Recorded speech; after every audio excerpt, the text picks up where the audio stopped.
Сәлеметсіздер ме, оқушылар? Бүгінгі сабағымыздың тақырыбы менің демалыс күнім.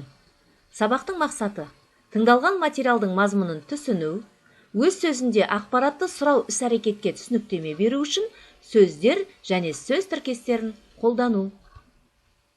Жаңа сөздермен таныс болайық. Хайуанаттар бағы, зоопарк, маймыл, обезьяна, керік, жираф, қолтырауын, крокодил, піл, слон, арыстан, лев, бұғы, лось. Енді балалар, бәріміз қайталаймыз. Хайуанаттар бағы. Қазақ тіліне тән дыбыстарды дұрыс айтып үйренеміз. Хайуанаттар бағы. Қайталаймыз. Хайуанаттар бағы. Маймыл, керік, керік, керік, қолтырауын, қолтырауын, қолтырауын, піл, піл, арыстан, арыстан, бұғы, бұғы, бұғы. Тағы да бір қайталап шығайық.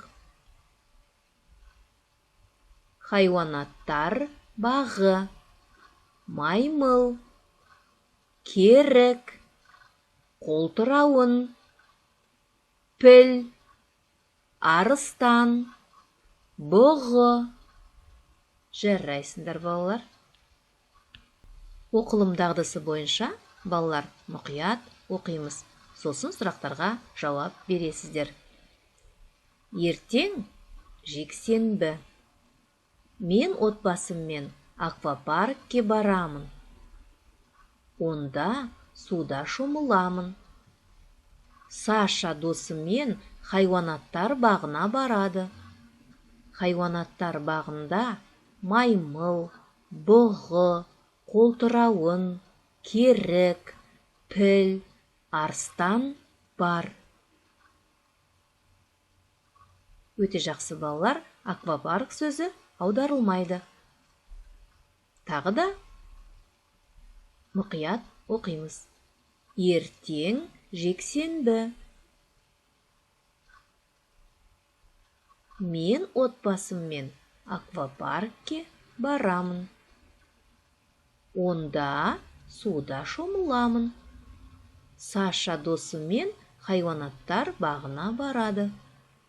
Хайуанаттар бағында маймыл, бұғы, қолтырауын, керік, піл, арыстан бар. Жарайсыңдар, балалар, мұқият қарап, есте сақтаңыздар. Ал енді, балалар, алдарыңызда сол мәтінге байланысты тест тапсырмалары бар. Мұқият қараймыз. Бірінші сұрақ. Отбасымен қайда барды?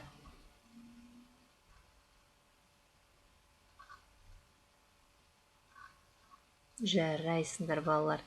Екінші сұрақ. Хайуанаттар бағында нелер бар?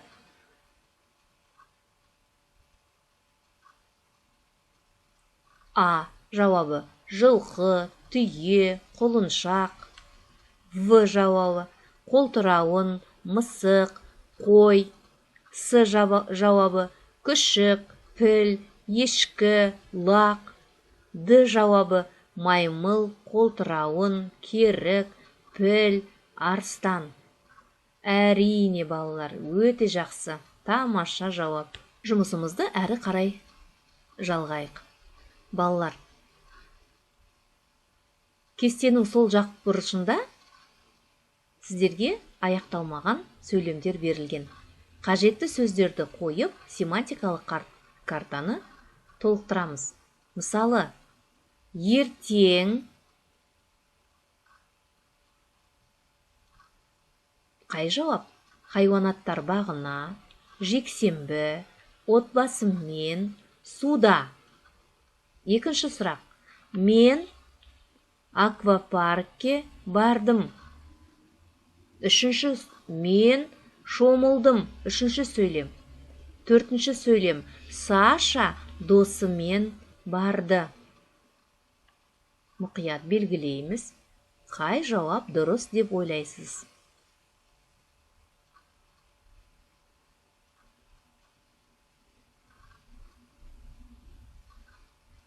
Өте жақсы. Қазір тексеріп көрейік. Ал балалар, тексеріп көрейік. Бірінші жауап ертең жексенбі. Әрине балалар, өте дұрыс. Екінші сөйлем. Мен отбасыммен аквапаркке бардым. Дұрыс па? Жарайсыңдар. Үшінші сөйлем. Мен суда шомылдым. Төртінші сөйлем. Саша досымен хайуанаттар бағына барды. Жарайсыңдар балалар, өте жақсы. Келесі тапсырмаға назар аударайық. Бұл жерде алдарыңызда суреттер берілген. Және отбасы мүшелерінің суреттері берілген. Осы суреттерді пайдаланып, кіммен, қайда барасың? Сөйлемдер құрастырыңыз. Кіммен, қайда? Және жаңа сөзімізді қосамыз. Демалыс күндері, выходные дни, қайда барасыңдар?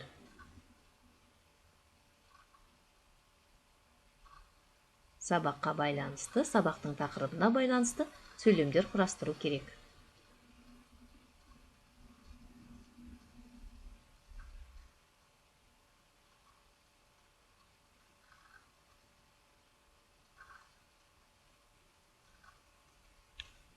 Ал балалар, дұрыс құрастырдық па? Тексеріп көрейік.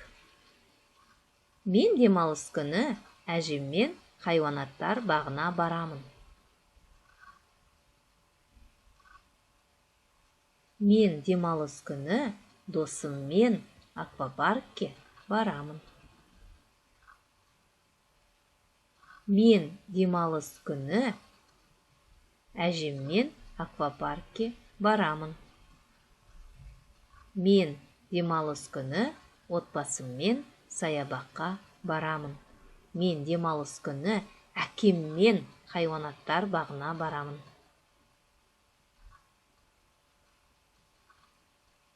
Өте жақсы балалар, жақсы жұмыс жасадыңыздар. Ал балалар, бүгінгі сабағымызда не үйрендік? Әрине, сенбі және жексенбі демалыс күндері біз уақытымызды қалай өткізетінімізді үйрендік. Біз қайда барамыз? Әрине, саябаққа барамыз. Хайуанаттар бағына барамыз. Аквапаркке барамыз.